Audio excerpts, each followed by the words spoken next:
Alhamdulillah, alhamdulillahilladzi hadana li hadza wa ma kunna linahtadiya laula an hadana Allah. Asyhadu an la ilaha illallah wahdahu la syarika lah wa asyhadu anna Muhammadan abduhu wa rasuluhu la nabiyya ba'dahu. Allahumma shalli ala Muhammad wa ala alihi wa ashabihi ajma'in, amma ba'd. Bapak-bapak, ibu-ibu, hadirin hadirat sekalian yang berbahagia. Pertama, mari kita selalu panjatkan puji syukur kehadirat Allah Subhanahu wa taala atas segala nikmat yang telah diberikannya kepada kita semua, khususnya nikmat iman dan Islam. Bapak-bapak, ibu sekalian yang berbahagia, langsung saja untuk mempersingkat waktu tutup poin. Tadi sudah disampaikan oleh pembawa acara bahwa malam hari ini kita memulai tema tentang taharah. Dan tema fikih ibadah itu pertama dimulai dari at-taharah. Dan at-taharah ini pun juga cukup banyak, nanti ada beberapa pertemuan kita akan mengkaji terkait dengan at-taharah. Bapak-bapak, ibu sekalian yang berbahagia, apa tuh pengertian dari at-taharah itu? Taharah itu apa? Secara bahasa dari kata at-tuhur, yaitu bersih, suci. Suci ini memiliki dua makna, secara hissiyah atau secara jasmani, baik atau maupun suci secara maknawi atau secara rohani, atau bersih dari kotoran dan najis. Ini makna dari at-tuhur atau bersih secara bahasa.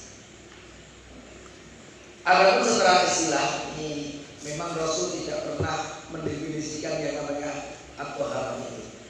Tapi para ulama berdasarkan dalil-dalil yang ada memahami untuk memudahkan kita memahami apa yang dimaksud dengan at-taharah itu, maka para ulama membuat definisi.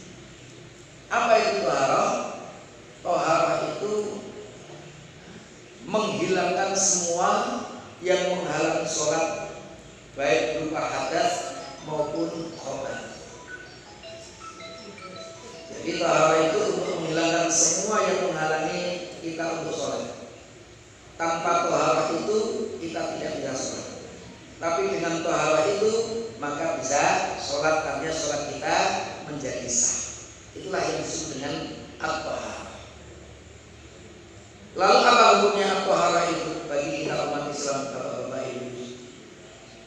Para ulama menyebut bahwa at-taharah, bersuci, bersih, itu hukumnya wajib apabila satu, ingat.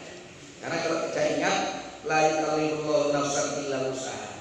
Allah tidak memberikan kita beban yang kita memang tidak punya kemampuan itu, termasuk ketika tidak ingat. Maka nanti salah satu waktunya sholat itu bagi yang lupa itu kalau ingat. Jadi waktu zuhur itu kan sudah tahu kita, dari tergelincirnya matahari ke arah barat sampai bayangan itu sama dengan bendanya, itu waktu zuhur. Tapi kalau kita ketiduran atau kita lupa karena kesibukan, ingat-ingat sudah waktu asar. Dan apa itu waktunya itu ya ketika kita ingat. Karena memang Allah tidak akan memberikan kita beban yang kita tidak mampu. Yang kedua ya punya kemampuan untuk bertaharah itu. Tentunya Islam itu agama yang mudah, tapi kalau yang mudah itu pun kita sulit melakukannya, Allah memberi kita lagi keringanan-keringanan atau rukhsah. Dalil bahwa bersuci itu hukumnya wajib, salah satunya yang difirmankan oleh Allah dalam surah Al-Muddathir ayat 4. Wa thiyabaka fatahhir. Ini ada perintah bersihkanlah. Para ulama membuat satu kaidah, al-aslu fil amri lil wujud. asal dari perintah itu menunjukkan wajib. Aqimus sholat, dirikanlah sholat. Sholat itu hukumnya wajib. Wa atuz zakat, keluarkanlah zakat. Zakat itu hukumnya wajib. Fatahhir, bersihkanlah. Ada perintah untuk membersihkan. Maka ini prinsipnya hukumnya wajib. Dari situlah para ulama mengambil kesimpulan dari hukum bertoharoh itu. Kemudian dikuatkan lagi oleh sabda Rasul, la tuqbalu sholatun, tidak diterima suatu sholat bi ghairi tuhurin, tanpa tuhur, tanpa toharoh atau bertoharoh. Sholat itu tidak akan diterima oleh Allah tanpa kita bertoharoh. Wala sadaqatun min ghulul, ini tambahan. Ini sabda Rasulnya ada dua. Maksudnya yang berwarna merah ini.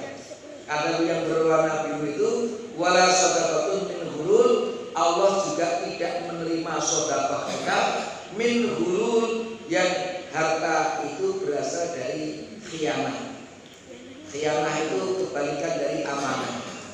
Hasil mencuri, hasil merampok, hasil korupsi, kalau disedekahkan itu harta-harta itu tidak diterima oleh Allah. Jadi harta-harta yang halal saja yang ketika kita bersedekah itu akan mendapatkan balasan dari Allah Subhanahu wa taala. Tapi dengan kita sholat tidak diterima tanpa kita bersuci. Apa pentingnya bertoharoh? Bapak-bapak, ibu-ibu, Islam itu adalah agama yang sempurna. Maka sekecil apapun, sesederhana apapun, ternyata Islam itu juga sudah mengatur. Itulah kesempurnaan dari salah satu tanda kesempurnaan agama kita. Bahkan untuk urusan apa itu sesederhana ini, itu Islam mengajarkan dan mengatur dengan sangat detail. Coba kita lihat dengan agama-agama yang lain, apakah sedetail ini membahas terkait dengan toharoh itu atau bersuci. Kita lihat pentingnya bertoharoh. Yang pertama, yang paling utama, merupakan syarat sahnya ibadah, khususnya sholat yang kita tadi sebutkan. Rasul bersabda, miftahus sholatin tohur, kuncinya sholat, artinya kunci diterimanya sholat itu adalah bersuci. Artinya apa, bapak-bapak ibu?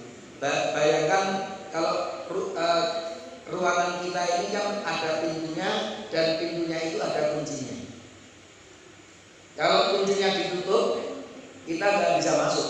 Mau masuk ke sini tapi yang membawa kunci nggak ada, kuncinya nggak ada, maka kita nggak jadi masuk karena tidak bisa masuk tanpa ada kuncinya.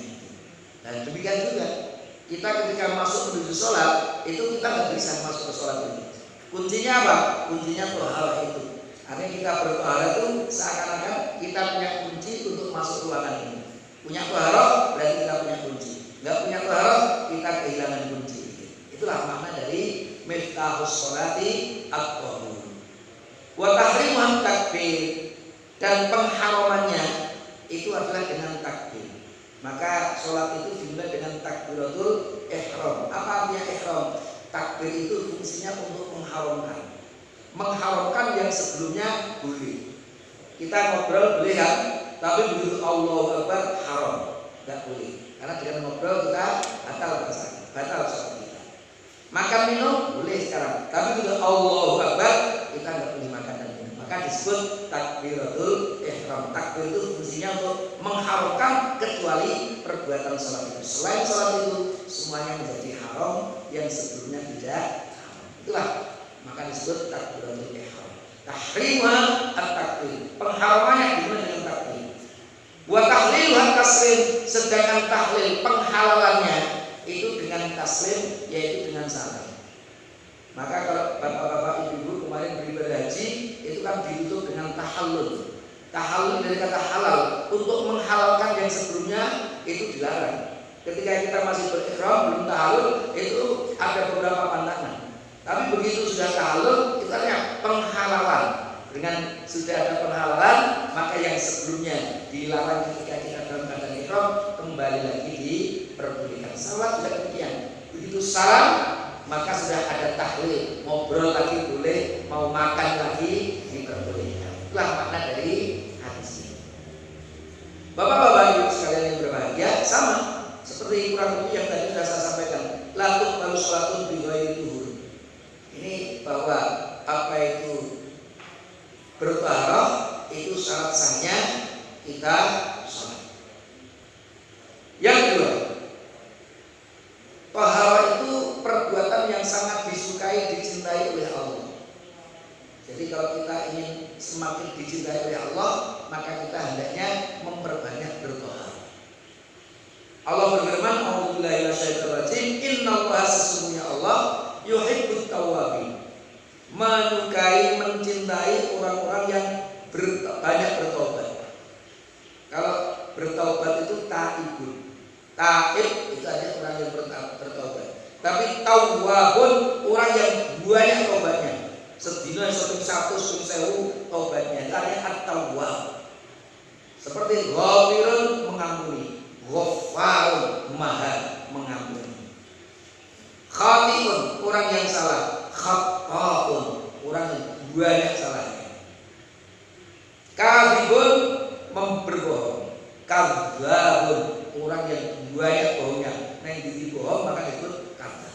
Itulah kurang lebih. Allah sangat mencintai orang-orang yang selalu bertaubat, wa yuhibbul mutatahhirin, dan Allah juga mencintai orang-orang yang selalu membersihkan dirinya. Inilah apa itu bertaharah, termasuk perbuatan yang sangat dicintai oleh Allah. Maka kalau ingin semakin dicintai Allah, mari kita memperbanyak bertaharah.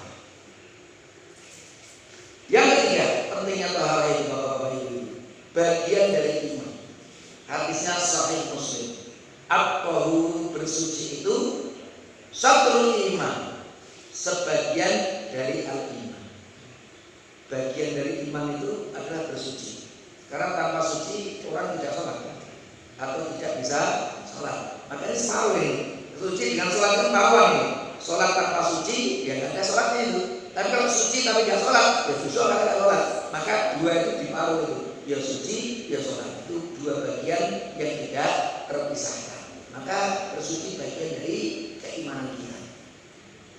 Meninggal keempat, keutamaan apa itu pentingnya taharah adalah meninggalkannya bisa mendatangkan azab kubur. Bapak-bapak Ibu, gara-gara hanya masalah taharah itu kita bisa kena azab kubur. Dalilnya hadis yang diriwayatkan oleh Imam An-Nasai. Dari sahabat Abdullah bin Abbas, beliau berkata, "Marra Rasulullah ala qabrain." Rasulullah itu pernah lewat ada dua kuburan. Dilewati oleh Rasul, di situ ada dua kuburan. Faqala, kemudian Rasul bersabda, "Innahuma," kedua kuburan itu, dua orang yang ada di kuburan itu, yu'adzaban, keduanya sekarang ini sedang diazab oleh Allah. Kata Rasul, ada dua kuburan. Rasul bersabda kepada Rasul, Abdullah bin Abbas termasuk yang mendengar. Di dua kuburan ini, keduanya saat ini sedang diazab oleh Allah. Wa ma yu'adzabani fi kabirin, dan keduanya ini diazab oleh Allah bukan masalah perkara yang besar. Bukan masalah syirik kepada Allah, bukan. Amma hadza, adapun yang satu kuburan ini, fakana la yastanzilu min bauli, karena dia tidak membersihkan, tidak bertaharah setelah buang air. Gara-gara buang air setelah itu tidak mau bertaharah, menjadikan dia kena siksa kubur. Ini keterangan dari Rasulullah Sallallahu Alaihi Wasallam. Jadi pentingnya kita memahami bertaharah, karena ternyata kalau kita tidak benar dalam hal ini, bisa gara-gara sesepele itu kita nanti bahkan diazab di kuburan. Nauzubillahi min dzalik. Bapak-bapak, itu tadi beberapa dalil yang menunjukkan betapa pentingnya kita memahami dan mengamalkan yang namanya taharah. Aku qouli hadza wa astaghfirullah li wa lakum. Wassalamualaikum warahmatullahi